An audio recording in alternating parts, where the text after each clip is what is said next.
कहानी की शुरुआत होती है आज से करीब बहुत साल पहले 1972 में असम के गुवाहाटी शहर में। एक आदमी उपेंद्र कुमार बोरा, उसकी पत्नी दुर्गा रानी बोरा एक साधारण से घर में आराम से रह रहे थे।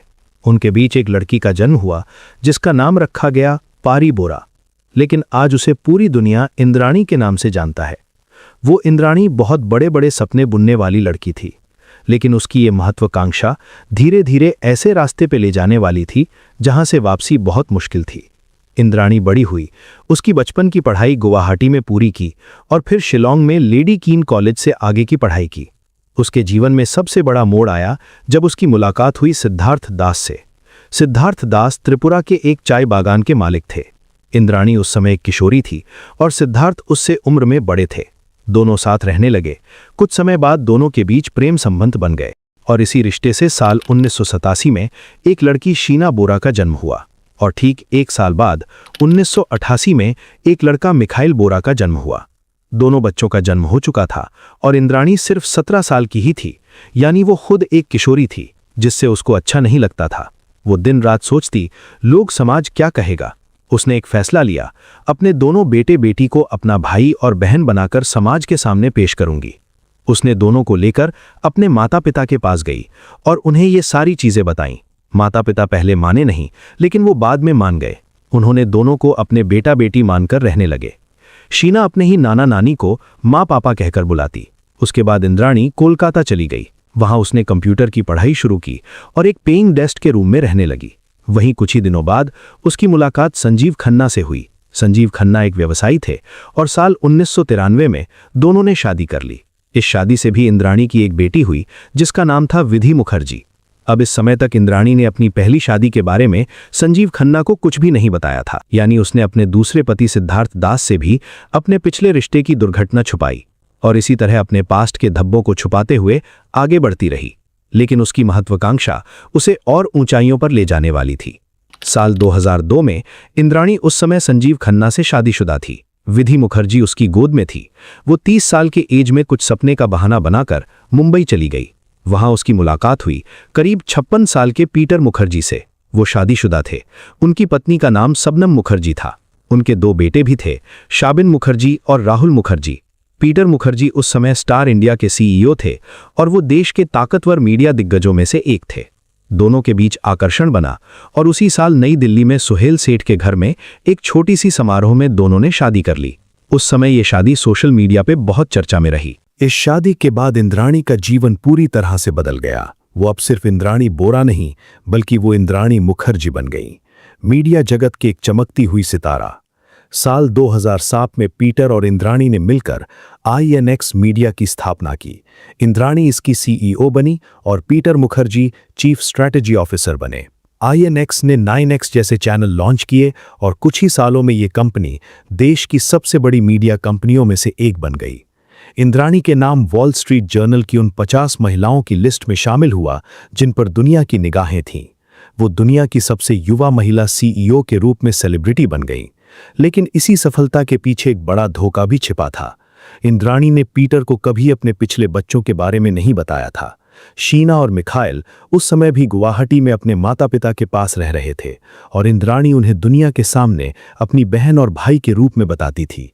पीटर को भी उसने उन दोनों का फोटो दिखाकर यही बताया था कि ये मेरे भाई बहन हैं, और पीटर चुपचाप सुन लेता और बोलता, चलो अच्छा है। वो कभी और सवाल नहीं पूछता।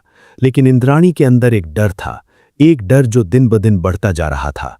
उसे डर था कि कहीं उसका अतीत उसकी इस नई जिंदगी पर भारी न पड़ जाए। और आता है साल 2008। इंद्राणी की बेटी शीना बोरा अब 19 साल की हो चुकी थी। वो अपने नाना नानी के पास रहती थी। उसने अपनी पढ़ाई पूरी कर ली थी। उसने अपने स्कूल और कॉलेज में हमेशा अच्छे मार्क्स लाए थे। एक दिन शीना बोरा अपने घर की साफ सफाई कर रही थी, तभी अलमारी से एक फाइल गिरा। उसने फाइल खोला तो उसके कुछ पेपर्स थे जिसमें उसके पिता सिद्धार्थ और उसकी मां इंद्राणी के फोटो उसके बचपन के फोटो के साथ था और कुछ लिखा भी था। ये सब देख के वो चौंक गई। वो सोचने लगी, यानी आज तक वो अपने नाना नानी को माता पिता कहते थे। उसने कुछ नहीं बोला। ऐसे ही कुछ दिन और बीता। एक दिन उसके नाना उपेंद्र कुमार बोरा अखबार पढ़ रहे थे। उसने देखा इंद्राणी एक मशहूर CEO पीटर मुखर्जी के साथ थी। उन्होंने और डिटेल्स में पढ़ा तो उसमें लिखा था इंद्राणी और पीटर दोनों पति पत्नी हैं। फिर उन्होंने इंद्राणी से कांटेक्ट किया और बोला, बेटी हम लोगों के पास पैसे नहीं है, फाइनेंशियल कंडीशन सही नहीं है, शीना बोरा और मिखाइल बोरा को अपने पास मुंबई बुलाओ, वहीं पढ़ाओ लिखाओ। इंद्राणी ये सुनकर थोड़ी घबरा गई। साल 2005 में इंद्राणी ने शीना बोरा और मिखाइल को कोलकाता बुलाया। यहीं पर दोनों के सामने एक सख्त शर्त रखी। उसने कहा, मैं मुंबई में हाई प्रोफाइल समाज में रहती हूं, तुम दोनों से एक रिक्वेस्ट है कि तुम लोग मुझे अपनी बहन बुलाओगे ताकि मेरी प्रतिष्ठा और कैरेक्टर और बिजनेस पर कोई गलत असर ना पड़े। अगर तुम लोग ये मेरी बात मानते हो तो मैं तुम लोगों की पढ़ाई और रहने का खर्च उठाऊंगी। दोनों बच्चे उसकी बात मान ली और फाइनली 2008 में वो दोनों मुंबई आ गए। शीना ने मुंबई में इकोनॉमिक्स में अपनी ग्रेजुएशन की पढ़ाई शुरू की। उसी दौरान उसकी मुलाकात पीटर मुखर्जी से हुई। इंद्राणी ने उसे अपनी छोटी बहन बताते हुए परिचय करवाया। पीटर मुखर्जी ने हाय बोला और कहा, चलो अच्छा। शीना ने इस झूठ के साथ जीना स्वीकार कर लिया, लेकिन शीना हमेशा सोच में पड़ी रहती। शायद उसे अपनी माँ का प्यार चाहिए था, शायद वो चाहती थी कि उसकी माँ उसे पहचाने, लेकिन इंद्राणी के लिए शीना हमेशा एक समस्या थी। शीना का ग्रेजुएशन कंप्लीट हुआ, फिर वो मुंबई मेट्रो में असिस्टेंट मैनेजर के रूप में काम शुरू कर दिया। उसने अपनी मेहनत से ऑक्सफोर्ड यूनिवर्सिटी से MBA करने का सपना देखा था और वो उस सपने को पूरा करने के लिए पैसे जुटा रही थी, लेकिन इंद्राणी के साथ उसके रिश्ते हमेशा तनावपूर्ण रहे।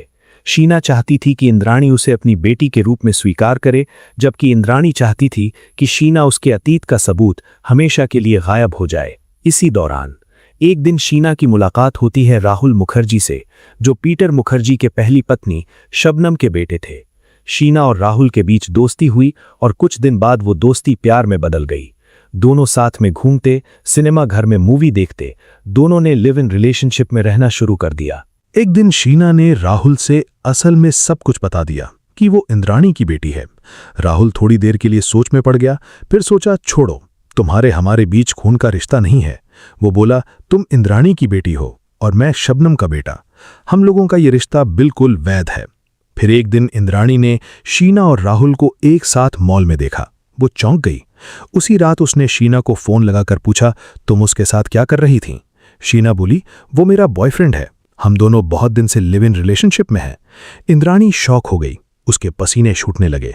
वो सोच में पड़ गई, क्योंकि ये रिश्ता उसके सारे झूठ उजागर करने जैसा था। अगर शीना और राहुल की शादी हो जाती तो इंद्राणी की बेटी साबित हो जाती और पीटर को पता चल जाता कि उसने झूठ बोला है।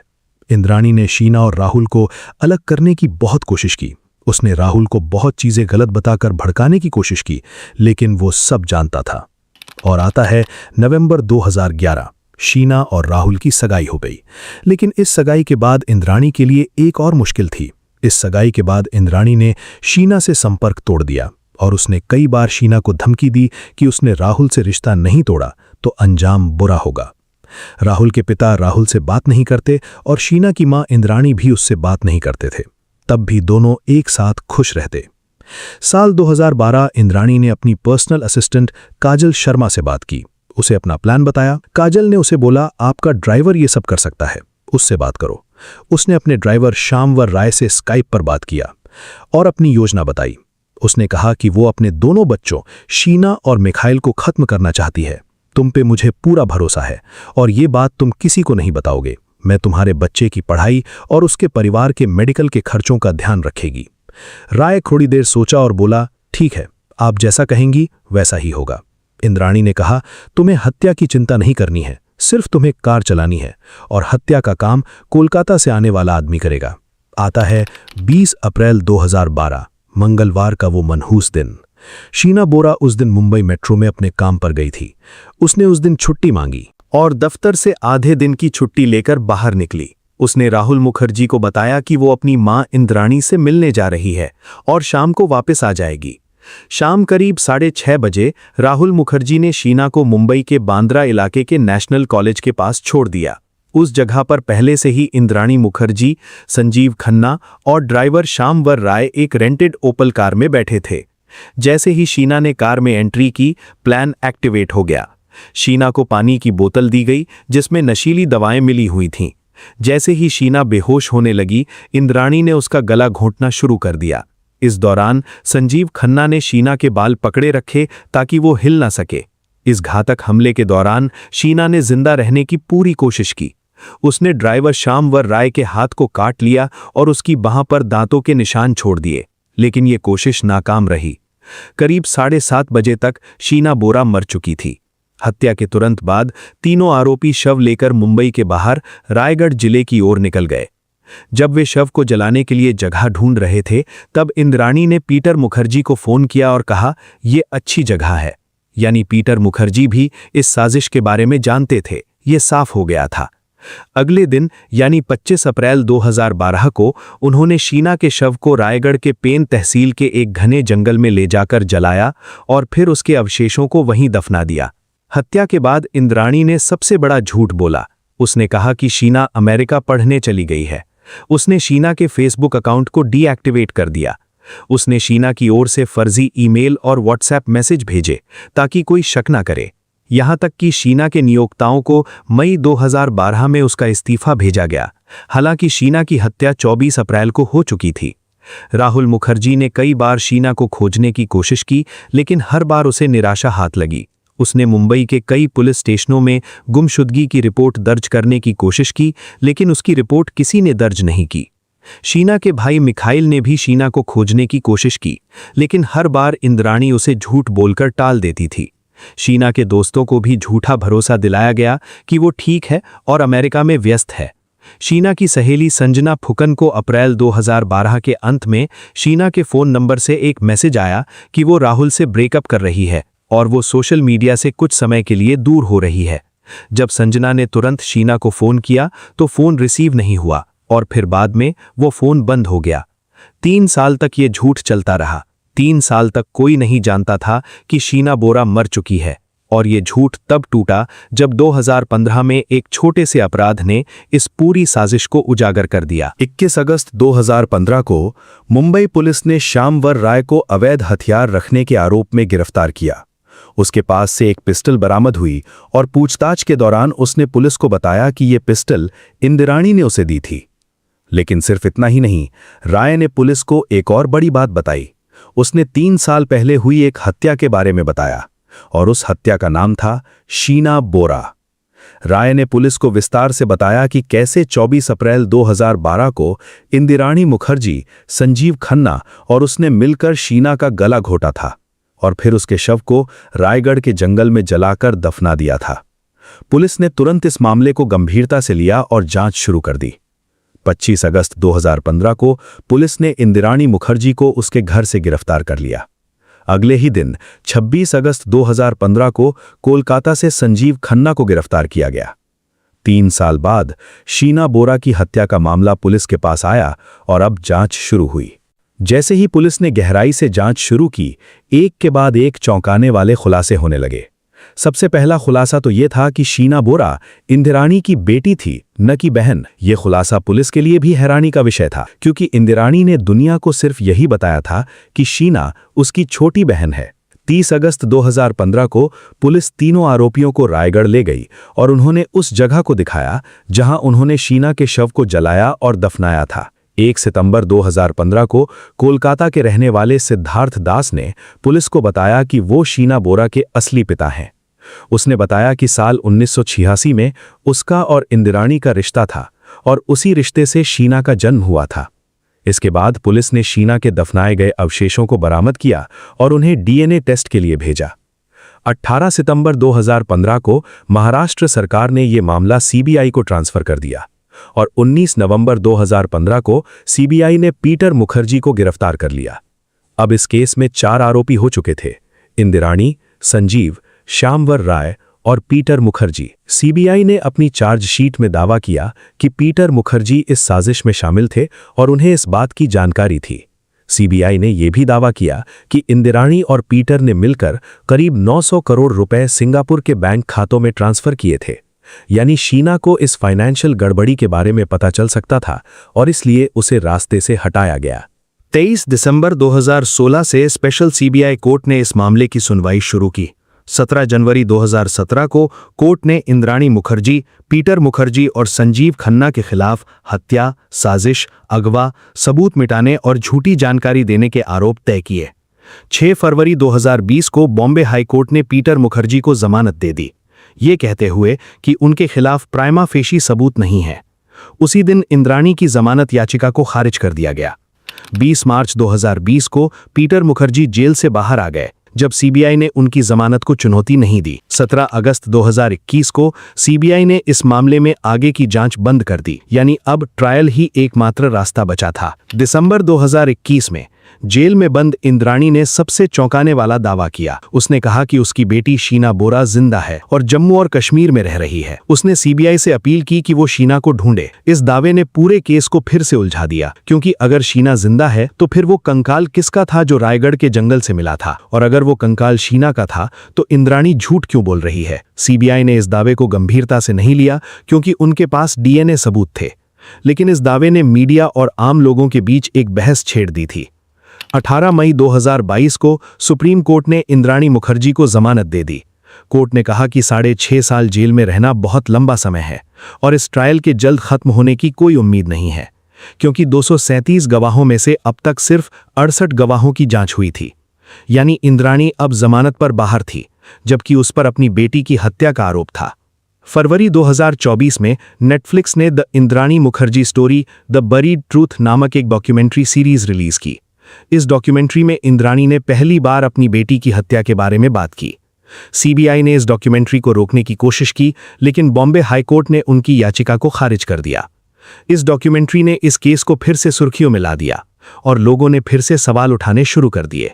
मार्च 2026 में सुप्रीम कोर्ट ने इस मामले के ट्रायल को पूरा करने के लिए 9 महीने का एक्सटेंशन दे दिया। कोर्ट ने साफ कर दिया कि इसके बाद कोई और एक्सटेंशन नहीं दिया जाएगा, यानी अब इस साल के अंत तक ये केस अपने फैसले पर पहुंच जाएगा। अब तक 237 गवाहों में से 100 से अधिक गवाहों की जांच हो चुकी है और अब सिर्फ कुछ गवाह ही बचे हैं। अब सबसे बड़ा सवाल ये है कि क्या इंद्राणी मुखर्जी, पीटर मुखर्जी और संजीव खन्ना को दोषी ठहराया जाएगा या फिर उन्हें बरी कर दिया जाएगा? और अगर उन्हें दोषी ठहराया जाता है तो क्या सजा मिलेगी? क्या इंद्राणी को फिर से जेल जाना पड़ेगा या फिर वो जमानत पर बाहर ही रहेगी? और सबसे बड़ा सवाल, क्या शीना बोरा को न्याय मिल पाएगा? शीना बोरा, जिसने अपनी जिंदगी में कभी किसी का बुरा नहीं किया था, जो एक होनहार और महत्वाकांक्षी लड़की थी, जो बस अपने सपनों को पूरा करना चाहती थी, उसकी मौत ने सिर्फ एक परिवार को नहीं बल्कि पूरे देश को झंझोड़ कर रख दिया था। ये केस सिर्फ एक हत्या का केस नहीं है, ये उस सामाजिक बुराई का प्रतीक है जहां पैसा, प्रतिष्ठा और अपनी पहचान को बचाने के लिए लोग अपने ही खून के रिश्तों को मिटा देते हैं। ये उस धोखे की कहानी है जो एक माँ ने अपनी बेटी के साथ किया। ये उस नफरत की कहानी है जो एक माँ के दिल में अपनी बेटी के लिए थी। और ये उस सच्चाई की कहानी है जो 10 साल से अधिक समय से दबी पड़ी थी। और आज 2026 में जब हम इस कहानी को लिख रहे हैं, तब सुप्रीम कोर्ट ने इस केस के ट्रायल को खत्म करने के लिए आखिरी बार 9 महीने का समय दिया है। यानी इस साल के अंत तक हम सब उस फैसले को जान पाएंगे जो ये तय करेगा कि इंद्राणी मुखर्जी एक मां थी या कातिल, और पीटर मुखर्जी मासूम थे या साजिश के सरगना। दोस्तों, अगर आपको ऐसी ही सच्ची क्राइम स्टोरीज एनिमेशन में देखनी है तो हमारे चैनल को सब्सक्राइब करना मत भूलिए।